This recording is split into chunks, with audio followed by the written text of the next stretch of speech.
is Divya Mishra. Welcome to our channel. Yes, you can. So in this video, we are going to talk about organic compounds. Let's start. So हमें इतना पता है कि carbon की होती है tetravalency. तो कार्बन को स्टेबल होने के लिए कितने बॉन्ड्स बनाने पड़ेंगे हम लास्ट क्लास में बात कर चुके हैं, क्योंकि हमने लास्ट क्लास में पढ़ा था कि वर्सेटाइल नेचर कार्बन के क्या क्या होते हैं। तो उसमें से एक जो नेचर था वो बहुत इंपॉर्टेंट नेचर क्या था कि वो टेट्रावैलेंट होता है, मतलब उसको 4 बॉन्ड बनाने पड़ेंगे अपने आप को स्टेबल करने के लिए। तो कार्बन के ऐसे कंपाउंड्स जिसमें उसने बॉन्ड्स बनाया है किन किन के साथ, या तो हाइड्रोजन के साथ, किन्हीं हाइड्रोजन के साथ, किसी कार्बन के साथ, या फिर सल्फर के साथ, फॉस्फोरस के साथ, ऑक्सीजन, बहुत सारे ऐसे कंपाउंड्स होंगे, बहुत सारे ऐसे एलिमेंट्स हो सकते हैं जिनके साथ ये कंबाइन होकर ऐसे बहुत सारे कंपाउंड्स बनाएगा।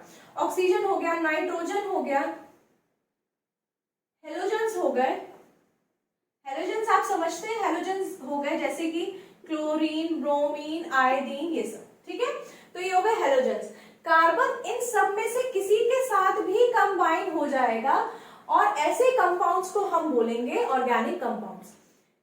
इसमें क्या है, कार्बन या तो किसी हाइड्रोजन के साथ, हाइड्रोजन तो उसमें स्पेसिफिकली रहेगा ही रहेगा, कार्बन के साथ, किसी और मोनोवेलेंट एलिमेंट के साथ भी कंबाइन हो जाएगा और उन कंपाउंड्स को हम क्या बोलेंगे, ऑर्गेनिक कंपाउंड्स।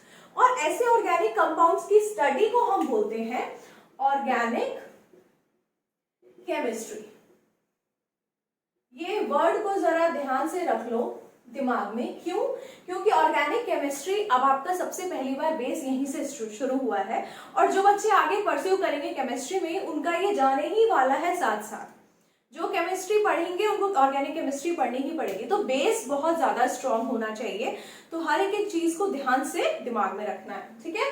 तो हमारे ऐसे कंपाउंड जिनके अंदर कार्बन ने बॉन्ड किन किन के साथ बनाया है, carbon, hydrogen, sulphur, phosphorus, oxygen, nitrogen और ऐसे बहुत सारे एलिमेंट्स हैं। और इसके आगे लगा दो एटसेट्रा, क्योंकि हमने देखा ही है कि जो हमारा कार्बन है वो इतने इतने कंपाउंड्स बना लेता है। क्यों? क्योंकि उसके इतने सारे वर्सेटाइल नेचर हैं। कैसे कैसे वर्सेटाइल इतने सारे कंपाउंड्स बनाने की कैपेसिटी क्यों है? क्योंकि वो इन सब से भी तो कंबाइन कर जाता है ना, हमने देखा था कल अपनी लास्ट क्लास में, ठीक है। तो इसके बाद आता है आपका हाइड्रोकार्बन्स। इसके बाद जो नेक्स्ट टर्म आपको इंट्रोड्यूस करानी है मुझे वो है हाइड्रोकार्बन्स। इसमें हाइड्रो का मीन्स है हाइड्रोजन,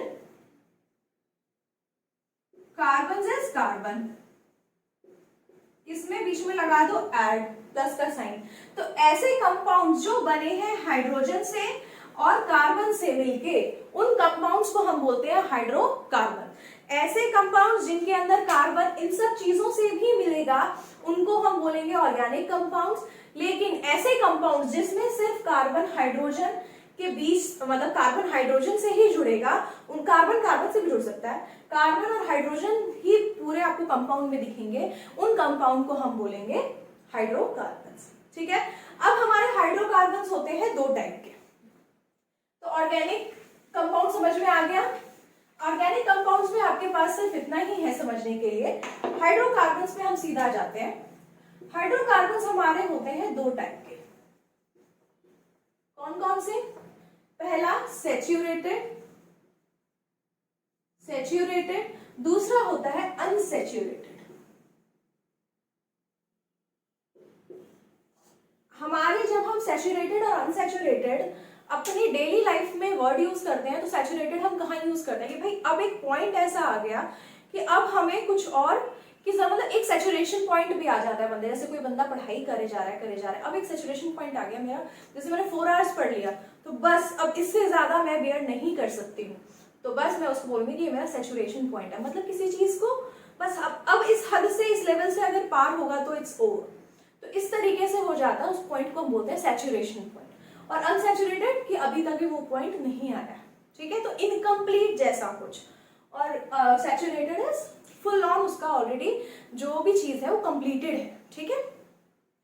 तो सैचुरेटेड हाइड्रोकार्बन्स में क्या होगा, कार्बन टेट्रावैलेंट है, इसमें जो कार्बन कार्बन के बीच में सिंगल बॉन्ड्स होंगे, ऐसे कंपाउंड्स को हम बोलेंगे single bond. Single bond between carbon and carbon, जहां पे हमें कार्बन कार्बन के बीच में सिंगल बॉन्ड मिलेंगे हम कंपाउंड्स को बोलेंगे सैचुरेटेड हाइड्रोकार्बन्स। और ऐसे कंपाउंड्स जिनके बीच में कार्बन कार्बन के बीच में या तो डबल बॉन्ड होगा या फिर ट्रिपल बॉन्ड होगा। आप इस तरीके से समझ सकते हो कि कार्बन को हाइड्रोजन ने ही सेटिस्फाई कर दिया तो उसको बोलेंगे मतलब सैचुरेटेड। और अनसैचुरेटेड हाइड्रोकार्बन्स में क्या हुआ कि हाइड्रोजन की थोड़ी कमी पड़ गई, हाइड्रोजन ने कह दिया भाई अब हमने, तो उसने किसका सहारा लिया, कार्बन का। ठीक है, तो इस तरीके से आप समझ सकते हो। या फिर सिंपल तो बहुत इजी सा ये जानने में कि सिंगल बॉन्ड होगा अगर कार्बन कार्बन के बीच में तो होगा ये सैचुरेटेड, डबल और ट्रिपल बॉन्ड होगा तो अनसैचुरेटेड। थोड़ा सा एग्जाम्पल से समझ लेते हैं। जैसे कि मैं एक स्ट्रक्चर ड्रॉ कर देती हूँ। यहाँ पे हम इथेन, इथीन और इथाइन की बात करेंगे। इथेन, इथीन, इथाइन नाम क्यों पड़ा ये थोड़ा सा बाद में समझेंगे, बस आप अभी के लिए समझो कि इथेन, यहां मैं इथीन का स्ट्रक्चर बनाऊंगी और यहां मैं बना देती हूँ इथाइन का। ठीक है, चलेगा? इथाइन, ठीक है। तो इथेन, इथेन में होगा सिंगल बॉन्ड। जहां पे ये एन वर्ड आ जाएगा वहां पे आप तो समझो कि सिंगल बॉन्ड रहेगा। ये मैं आपको अच्छे से एक्सप्लेन करूंगी बट अभी के लिए इतना ही समझ लो। जहां ई एन ई आ जाएगा, ई एन ई, वहां होगा कैसा, डबल बॉन्ड। जहां ये वाई एन ई आ जाएगा वहां होगा ट्रिपल बॉन्ड। और एन इज सिंगल बॉन्ड, यहाँ पे बनाई दिया है, एन लिख देती हूँ यहाँ पे। ठीक है, एन मतलब एल्केन, मतलब सिंगल बॉन्ड होगा कार्बन कार्बन के बीच में।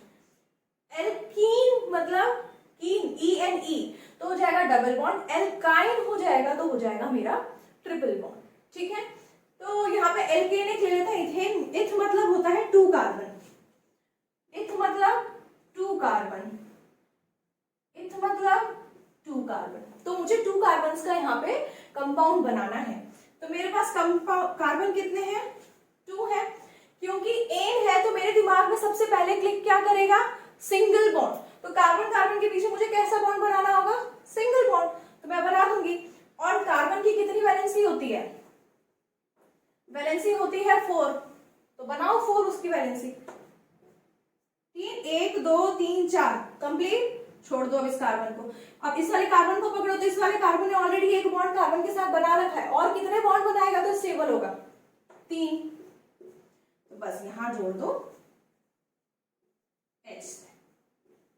ये बन गया हमारा ओपन स्ट्रक्चर ऑफ इथेन। आपने इथ से समझा कि 2 कार्बन है तो 2 कार्बन। सबसे पहले कोई भी स्ट्रक्चर बनाने से पहले इथ को पकड़ो। इथ का मतलब हो गया 2 कार्बन, तो आप 2 कार्बन बना दो।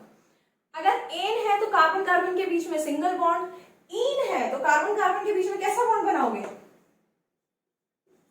इन है मैं समझ जाऊंगी। सबसे पहले इथ पकड़ूंगी तो 2 कार्बन बना दूंगी, इतना ही समझो। पहले इथ पकड़ूंगी तो 2 कार्बन बना दिया। मैंने इन देखा कि इन है, अरे इसका मतलब तो इसमें 2 कार्बन होंगे, 2 बॉन्ड्स बनाएगा मतलब डबल बॉन्ड होगा। तो डबल बॉन्ड होगा, मैं सबसे पहले फिर डबल बॉन्ड बना दूंगी। थर्ड स्टेप मेरा क्या होगा कि इसकी टेट्रा वैलेंसी को मुझे कंप्लीट करना है। ठीक है, तो इस कार्बन को सबसे पहले मैंने पकड़ा, इस कार्बन को पकड़ा तो इसका एक बॉन्ड ये हो गया, दूसरा बॉन्ड यहाँ हो गया। मुझे और कितने बॉन्ड बनाने की जरूरत है, 2 बॉन्ड बनाने की जरूरत है। तो मैं इसके 2 बॉन्ड बना दूंगी। अब मैं इस कार्बन को पकड़ूंगी, 2 बॉन्ड बनाऊंगी तो किससे सेटिस्फाइड होंगे, हाइड्रोजन से, क्योंकि हम हाइड्रोकार्बन्स की बात कर रहे हैं। तो यहाँ पे कार्बन तो आपको मेंशन कर दिए जाएंगे, रेस्ट आपको उसकी वैलेंसी हाइड्रोजन से फिल करनी है। ठीक है, तो यहाँ पे मैं इस कार्बन को पकड़ूंगी तो अगेन इसने 2 बॉन्ड्स बना रखे हैं, तो और कितने बॉन्ड्स बनाने की जरूरत है, 2, और फिर हो जाएंगे ये हाइड्रोजन के साथ। ठीक है, अब हम आएंगे अपने आइन पे, इथाइन पे। तो इथ मीन्स 2 कार्बन, मैंने 2 कार्बन बना दिए। ठीक है, अब मैंने देखा कि ये तो आइन लिखा है, आइन मीन्स 3 मतलब ट्रिपल बॉन्ड, तो मैंने दोनों के बीच में कैसा बना दिया, ट्रिपल बॉन्ड बना दिया। अब ये ट्रिपल बॉन्ड बना दिया, मैंने देखा हाइड्रोजन को कि हाइड्रोजन की कितनी वैलेंसी फुलफिल्ड है, 4 वैलेंसी होती है, 1 2 3, एक और बनानी पड़ेगी मुझे इसे फुलफिल करने के लिए क्योंकि कार्बन टेट्रावैलेंट होता है। तो मैंने एक हाइड्रोजन यहाँ बना दिया। ठीक है, अब फिर इसको देखा 1 2 3, ऑलरेडी 3 है, एक और बनाने की जरूरत है, एक और बना दिया और फिल कर दिया उसको हाइड्रोजन से। ठीक है, तो आपको इथेन, इथीन और इथाइन का अच्छे से समझ में आ गया। मैं आपको इसका इलेक्ट्रॉन डॉट स्ट्रक्चर भी कराऊंगी, बट चलो इथीन इथ की बात करी है तो अब अच्छा एक चीज और, अच्छे से एल्केन एल्कीन एल्काइन में पढ़ेंगे, बट थोड़ा सा समझ लेते हैं कि meth, eth, prop, but, pent, hex, hept और ऑक्ट। चलो इसके बाद में यहाँ पे बना देते हैं, थोड़ा सा स्पेस का इशू है। Pent, then hex, then hept, then oct. ठीक है, इसके आगे अगर मैं एन लगा दूंगी तो ये बन जाएगा सैचुरेटेड। अगर इसके आगे मैंने इन लगा दिया तो ये बन जाएगा अनसैचुरेटेड, या फिर लगा दिया आइन तो भी अनसैचुरेटेड। आपको एन, इन, आइन क्या शो कर रहा है कि कार्बन कार्बन के बीच में डबल बॉन्ड है या ट्रिपल बॉन्ड है या सिंगल बॉन्ड है, ठीक है ना, ये शो कर रहा है। तो methane is one carbon molecule, ethene मतलब इथेन या इथीन जो भी होगा तो आपको उसमें 2 कार्बन डालने हैं। प्रोपेन में 3, ब्यूटेन में 4, पेंट में होंगे तो 5 कार्बन वो मॉलिक्यूल बनेगा, हेक्स होंगे तो 6 कार्बन, हेप्ट होंगे तो 7 कार्बन, ऑक्ट होंगे तो 8 कार्बन मॉलिक्यूल बनेगा आपका। ठीक है, तो सबसे पहले आपको ये पता होना चाहिए कि कोई भी नेम अगर मुझे दे रखा है तो मुझे उसको किस तरीके से रीड करना है। तो सबसे पहले आपको ये फर्स्ट 3-4 लेटर्स ही आपको डिसाइड करके बता देंगे कि वो कितना कार्बन मॉलिक्यूल है। ठीक है, तो meth, eth, prop, but, pent, hex, hept और इसके रिस्पेक्टिवली मैंने यहाँ पे नंबर्स लिख दिए तो उतने कार्बन मॉलिक्यूल यहाँ पे बनेंगे। ठीक है, अब आपको ये बात समझ में आ गई, ये कहीं आप नोट कर लो। अब मैं सेकेंड, मैंने मिथ तो आपको नहीं क्योंकि इसमें अनसैचुरेटेड नहीं बन पाएगा, तो इथ आपको ऑलरेडी बता दिया है क्योंकि देखो डबल बॉन्ड तो 2 कार्बन में एटलीस्ट 2 कार्बन होंगे तभी तो डबल बॉन्ड या ट्रिपल बॉन्ड बनेगा। मिथेन, अगर मैं सिर्फ मिथेन की बात करूं, मिथीन या मिथाइन नहीं होता है, इथेन या इथाइन होता है, या इथ से शुरू होता है। क्यों? क्योंकि मिनिमम 2 कार्बन तो मॉलिक्यूल, 2 कार्बन तो एटम आपको चाहिए ना। एक कार्बन एटम मान लो मिथ में आप डबल बॉन्ड कैसे लगाओगे, ट्रिपल बॉन्ड कैसे लगाओगे, इसलिए मिथीन और मिथाइन नहीं होते हैं। ओके, तो हाँ, अब हम बात करेंगे प्रॉप की। प्रॉप मीन्स, प्रॉप को समझते हैं। यहां पे प्रोपेन, प्रोपीन, और यहां पे हमारा आ जाएगा प्रोपाइन। ठीक है, प्रॉप पढ़ेंगे, प्रॉप से हमें समझ में आ जाएगा कि ये कार्बन मॉलिक्यूल, कितने कार्बन मॉलिक्यूल है, 3 कार्बन। तो सबसे पहले मैं यहाँ पे 3 कार्बन बना दूंगी। ठीक है, prop means 3, ane means single bond, तो मैं सब कार्बन के बीच में कैसा बॉन्ड बना दूंगी, थोड़ा नीचे बनाती हूँ।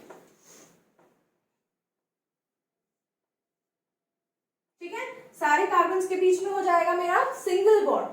अब एक एक कार्बन को पकड़ो, जैसे मैंने सबसे पहले ये वाला कार्बन पकड़ा, कार्बन की वैलेंसी होती है 4, क्योंकि हम हाइड्रोकार्बन कर रहे हैं, हाइड्रोकार्बन पढ़ रहे हैं, नंबर ऑफ कार्बन हमें पता है, तो रेस्ट जो उसकी वैलेंसी है वो हमें हाइड्रोजन से फिल करनी है। ठीक है, तो यहाँ पे कार्बन की सिर्फ 1 वैलेंसी, देखो एक बॉन्ड बना रखा है कार्बन ने, इसको पकड़ो इस तरीके से।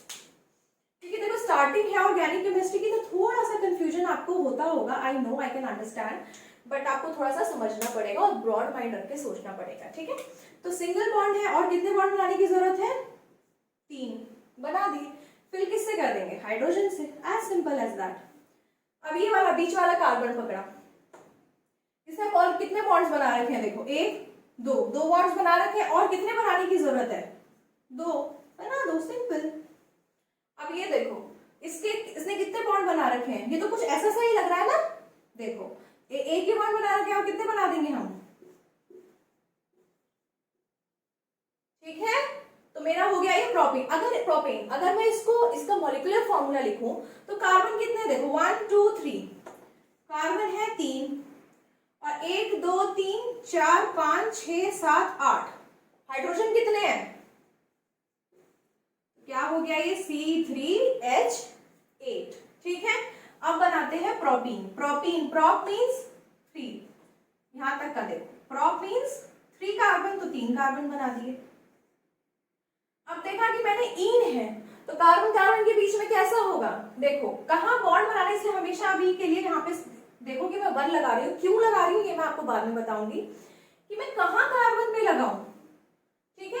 अब ऐसे प्रोपीन पे नहीं भी लिखोगे तो भी चल जाएगा, लेकिन लिख दो, ठीक है, 1 प्रोपीन, ठीक है। तो मैंने 1 प्रोपीन, मैंने यहाँ पे डबल बॉन्ड लगा दिया, ठीक है, डबल बॉन्ड लगा दिया।